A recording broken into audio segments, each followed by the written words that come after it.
नमस्कार प्यारे बच्चों, और सभी ठीक हो? अच्छा चल रहा है सबका? कक्षा 9 के बच्चे हिंदी का जो पाठ पढ़ा जा रहा है, अभी तक 7 पाठ हो चुका है और 8वें पाठ का एक भाग आप लोग बता दिया गया है। तो पाठ का शीर्षक क्या है? हिरडी है, बराबर। रतन कुमार सांवरिया इसके जो है लेखक हैं।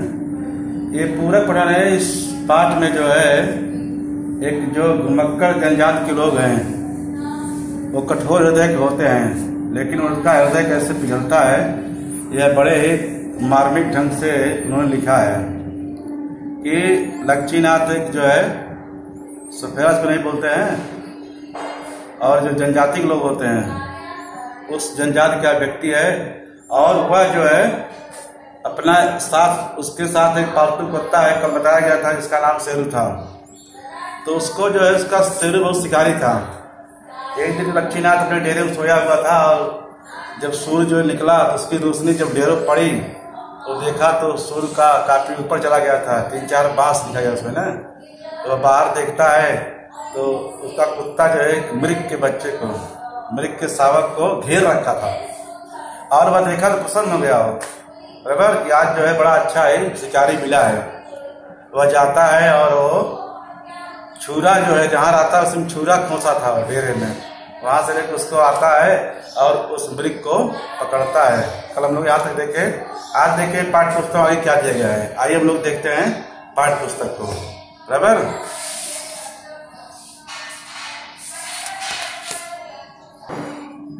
प्यारे बच्चों, यहाँ आप लोग ने पाठ्य पुस्तक देखिए। लक्ष्मीनाथ ने गौर से देखा हिरडी ही थी। वह इस विश्वास से बढ़ता चला गया था कि हो न हो यह उसी हिरडी का बच्चा है। जिस हिरडी के बच्चे को लक्ष्मीनाथ ने पकड़ा था उसकी माँ जो है खड़ी थी खेत में, और वह समझ गया कि हो सकता है उसी का बच्चा हो, और वह वहां खड़े इसके प्राणों की भीख मुझसे मांग रही है। एकाएक उसे 3 बरस पहले का वह दिन स्मरण हो आया था। स्मरण क्या होता है? याद हो आया था। ऊपर के उन्हीं खेतों से आया एक भेड़िया, जहां पर वो हिरडी खड़ी थी वहीं से एक भेड़िया माने सियार आया था, और झोपड़ी के सामने सोई उसकी 3 महीने के बच्चे को उठाकर जंगल में भाग गया था, बराबर। भेड़िए की खोज लेते उसकी खो में बच्ची तो मिल गई थी, लेकिन उसे बचाया नहीं जा सका था। 3 साल की बच्ची को भेड़िया उठा ले गया था खो में, गहरे गड्ढे में, लेकिन उसको ढूंढ के निकाले, लेकिन बच्ची मिली, लेकिन जिंदा हो नहीं थी। बच्ची की माँ की हालत महीनों पागल जैसी रही थी। उसी प्रकार माँ हिरडी, उसका हृदय विदीर्ण हो आया था, करुणा से भर गया था उसका हृदय। उसने छुरा वहीं जमीन में गाड़ दिया था। कौन? लक्ष्मीनाथ ने। स्नेहिल हाथों उसने बच्चों को गोदी में उठा लिया था। प्रेम से हाथों में वो अपने उसके बच्चे को गोदी में उठा लिया था। किसके बच्चे को? हिरडी के। वह कदम दर कदम उधर बढ़ता चला गया जहां उसकी माँ खड़ी हुई थी। प्यारे बच्चों, उधर शावक को लेकर लक्ष्मीनाथ खेत की ओर बढ़ा था, और इधर श्वान छुरे के मुंह में भरकर झोपड़ी की ओर चला आया था। जैसे ही उस हिरडी के बालक को लेकर के लक्ष्मीनाथ खेत की ओर गया, और उधर उसका जो कुत्ता था, श्वान माने क्या होता है? कुत्ता ने उस छुरे को मुंह में भरकर झोपड़ी की ओर चला आया था। बालक का जी माँ की आत्मा में बसता है। प्यारे बच्चों, जो बालक का जी होता है, प्राण, वह कहाँ बसता है? माँ की आत्मा में बसता है। जिस माँ का बच्चा मौत के मुंह में हो उसे अमन कहाँ, उसे शांति कहाँ। हिरडी की सांसें जैसे उसके फेफड़ों और पसलियों में ही सिमटी हुई थी। ममता की अदृश्य डोर से बंधी हिरडी वहां आड़ी देखकर खड़ी हुई थी। हिरडी जो है वहां आ गई थी, इससे उसके सांसें एकदम रुक गई थी। जब बच्चा नहीं होता है, अगर बच्चा मौत के मुंह में हो तो उसकी माँ को शांति नहीं मिल सकती है। उसी प्रकार हिरडी की सांसें और उसके फेफड़ों और पसलियों में सिमटी हुई थी। ममता की अदृश्य डोर, अदृश्य माने जो दिखाई न दे, ऐसी ममता की डोर बांधी हिरडी वहां आड़ी माने आड़ में देकर खड़ी हुई थी। बच्चे को लेकर लच्छीनाथ खेत में पहुंच गया। कहाँ पहुंच गया? खेत में। तीर्ण सागर में खड़ी हिरणी कनौतिये उठाए एक साथ उधर ही देख जाती थी। तीर्ण सागर माने घास के सागर में, जो घास का बड़ा मैदान था उधर जो है वो घास के समुद्र में खड़ी थी। यहाँ तीर्ण सागर माने घास का समुद्र उपमा दी गई है। कनौतिया माने कान उठाए एक साथ उधर ही देखे जाती थी। एकदम उदास, हताश, शोक संतप्त सी क्लांत। एकदम वह उदास थी, हताश थी, शोक संतप्त। क्लांत माने क्या हुआ बच्चों? थकी हुई थी मानो। वह शरीर ही नहीं अपित संगमरमर भी हो। ऐसा लग रहा था मानो वह उसकी शरीर नहीं वहीं संगमरमर जैसा वह स्थापित की गई हो। हिरणी एकदम एक टक जो है न सांस ले रही है न कुछ। वह एकदम उदास, थकी सी, शोक संतप्त दशा में वह अपने बालक को देख रही थी। तो प्यारे बच्चों, जब लच्छीनाथ खेत में पहुंचा तो उस हिरणी की दशा को देख करके वह समझ गया कि इसी का बालक है। बराबर। अकस्मात माने एकाएक लच्छीनाथ की निगाहें दूसरी ओर घूमी, दूसरी तरफ देखा। वह सहम कर रह गया था। बराबर। 5-6 श्रृंगालों का एक झुंड हिरणी से थोड़ी दूर बनाए खड़ा था।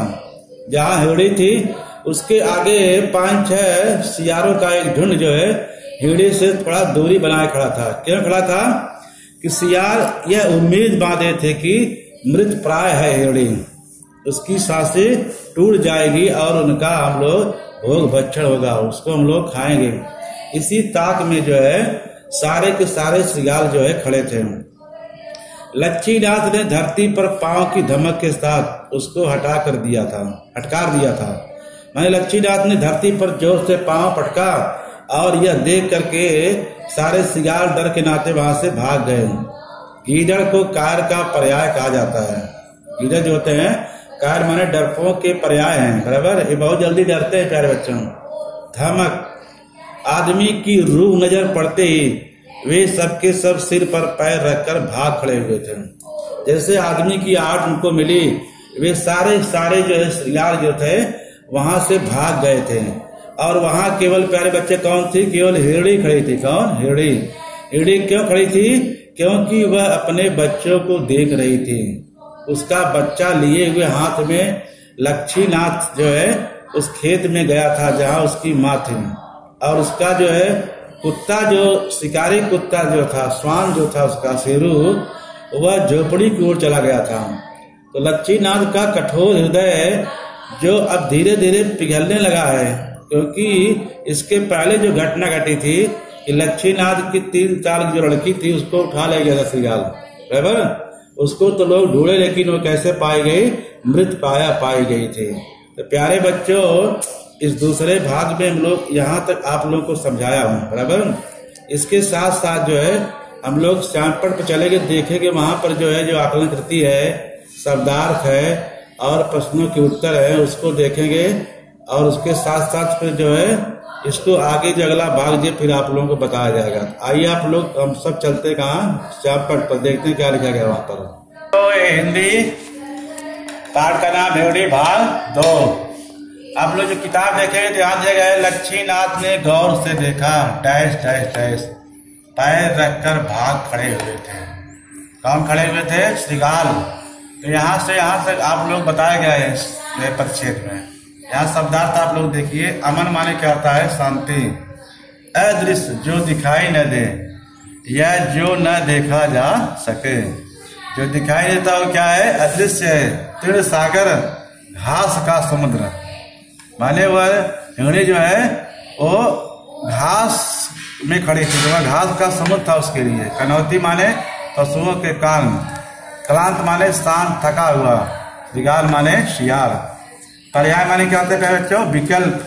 स्मरण माने याद, अमन शांति और अकस्मात माने एकाएक। अब यहाँ लोग देखो कृति याद दिया गया है। कृति 1 है, आकलन कृति है। आकृति पूर्ण कीजिए। तो यहाँ दिया गया है आकलन कृति पहला क्या है? अपने शावक को शिकारी के हाथ में देखकर हिरणी की मनः स्थिति। उसकी मनः स्थिति क्या होती है? बराबर। तो सबसे पहले क्या है? हताश, दूसरा है शोक संतप्त सी थी, और क्लांत और उदास, माने यह उसकी मन स्थिति थी, किसकी? हिरणी की। जब जो है अपने बच्चे को शिकारी के हाथ देखी तो उसकी मन स्थिति एकदम हताश, शोक संतप्त सी, उदास और क्लांत थी। बराबर। दूसरा क्या दिया यहाँ पे बच्चों? श्रृंगालों के झुंड की उम्मीदें। जो श्रृंगाल वहां खड़े हुए थे उनकी क्या उम्मीद थी? जो हम लोग पढ़े हुए ना, हिरणी के कुछ दूर 5-6 श्रृंगालों का झुंड था, तो उनकी क्या उम्मीदें थी? यहाँ दिया है, श्रृंगाल इस उम्मीद से खड़े थे कि मृत प्राय हिरणी की सांसें टूट जाएंगी और उनका भोग भक्षण होगा। जैसे हिरणी जो है उसकी सांसें टूट जाएंगी और मृत प्राय हो जाएगी, तो हम लोग जो है उसका भोग करेंगे, उसका जो है उसको खाएंगे। इसी ताक में सारे श्रृंगाल वहां खड़े थे, लेकिन वो अपने जो है मंसूबे में सफल नहीं हो पाए। लक्ष्मीनाथ ने उनको देखा और जोर से जब पैर पटका और घूम के देखा तो सारे श्रृंगार वहां से भग गए। लेकिन हिरणी एक मूर्तिवत खड़ी हुए से है, जैसे कोई संगमरमर की वस्तु खड़ी हो बना दिया जाए, वैसे एकदम एक टक जो है क्या देख रही है? अपने बालक को देख रही है। माने इतना प्यार होता है माँ का अपने बालक के प्रति। बराबर। माँ अपने बालक के प्रति नहीं रह सकती है और बालक अपनी माँ के बिना नहीं रह सकता है। दोनों की यही क्रिया है। तो प्यारे बच्चों, यहाँ पर हम देखते हैं कृति 2 में स्वमत अभिव्यक्ति है।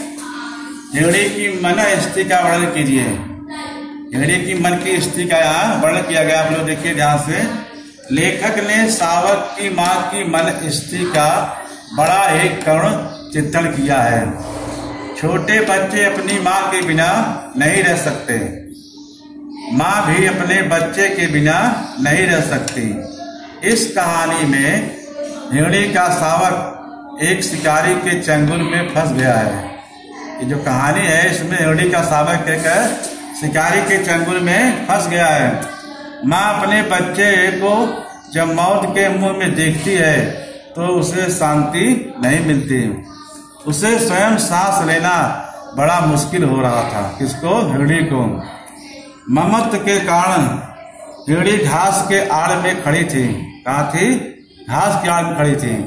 जब लक्ष्मीनाथ हिरण्य सावक को लेकर खेत में पहुंचा तो घास की ओट में छिपी हुई हिरणी अपने कान उठाए सांस रोककर उधर ही देखे जा रही थी।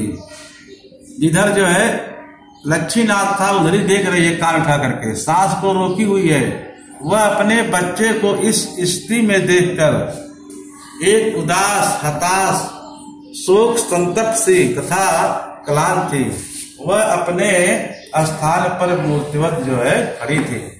माने जैसे कोई एक मूर्ति हो उसी प्रकार वह स्थान खड़ी थी। यह हिरणी की मन स्थिति का वर्णन है। प्यारे बच्चों, इसको आप लोग जो है लिखेंगे। बहुत महत्वपूर्ण प्रश्न है कि लेखक ने हिरणी की मन स्थिति का वर्णन किया है। क्या किया है? मन स्थिति का जो है वर्णन किया है। बराबर। तो यहाँ पर जो है जो हिरणी है उसका जो सावक है, उसका जो बच्चा है, उसकी मन स्थिति का यहाँ वर्णन है कि कैसे अपने जो है बालक के लिए खड़ी है बेचारी। और लक्ष्मीनाथ एक सफेरा है, घुमक्कड़ जनजाति का व्यक्ति है। उसके अंदर जो है करुणा नहीं होती है। वो तो शिकारी है, शिकार ढूंढते रहते हैं। जब वो देखता है कि उसका कुत्ता उसको घेर रखा है और हिरणी का बच्चा भागने का प्रयास करता है, लेकिन जो है कुत्ता अपने दांतें दिखाता है तो डर जाता है ना। तब तक जो है लक्ष्मीनाथ जब पहुंचता है, देखता है तो खुश हो जाता है। वो बोलता है यार तो शिकार अच्छा मिला हुआ है, मेरा शेरू जो है बड़ा ही वफादार है। लेकिन जब उस बच्चे को देखता है तो उसको जो अंदर जो है एक दया आ जाती है और उसको लेकर के उस खेत में जाता है जिधर से वो आया था। तो वहां उसकी माँ जो है ऐसे सांस ले रही थी मानो कुछ इशारा कर रही हो। और उसको जब देखता है कौन? लक्ष्मीनाथ, वो जान जाता है कि इसकी माँ है शायद, और वह जो है हमको बुला रही है कि ये मेरा ही बच्चा है। क्योंकि उसके पीछे सियार लोग खड़े हुए थे। उनको जो है जब देख कर लक्ष्मीनाथ के सारे लोग भाग गए। बराबर। तो ये रहा जो है हिरणी की मन स्थिति का वर्णन। प्यारे बच्चों, ये भाग 2 में आप लोगों को आज इतना ही बताऊंगा। इसके शब्दार्थ है, आकलन कृति है और ये जो है दिया है स्वमत अभिव्यक्ति, इसको आप लोग लिखेंगे और लिख करके घर काम पूरा करके शुक्रवार और शनिवार का जो दिया गया समय आप लोगों को करने का, वो आप लोग जो है करके जो है अपने ग्रुप पर भेजिए। 9th के कुछ बच्चे जो काम अच्छा कर रहे हैं और कुछ बच्चे हैं तो सो ही रहने लग रहा है ना। मोबाइल सबके पास है कि नहीं है? कितने पास मोबाइल है? सबके पास लगभग है, लेकिन ये काम आप लोग नहीं करोगे, बाकी दूसरा काम सब लोग देखते हैं। मुंबई जैसे महानगर में रह करके सबके पास बड़े मोबाइल हैं, आप लोग इसका उपयोग कीजिए, दुरुपयोग इसका मत कीजिए, अपना घर काम कीजिए, क्योंकि जब परीक्षा आ जाएगी तो आप लोग जो है वो सब भारी पड़ेगा। तो प्यारे बच्चों, आज इतना ही बताऊंगा, आप लोग उसको देखिए, घर काम जो है करिए, फिर जब मिलेंगे तो इसका अगला भाग बताऊंगा। तब तक के लिए जय हिंद।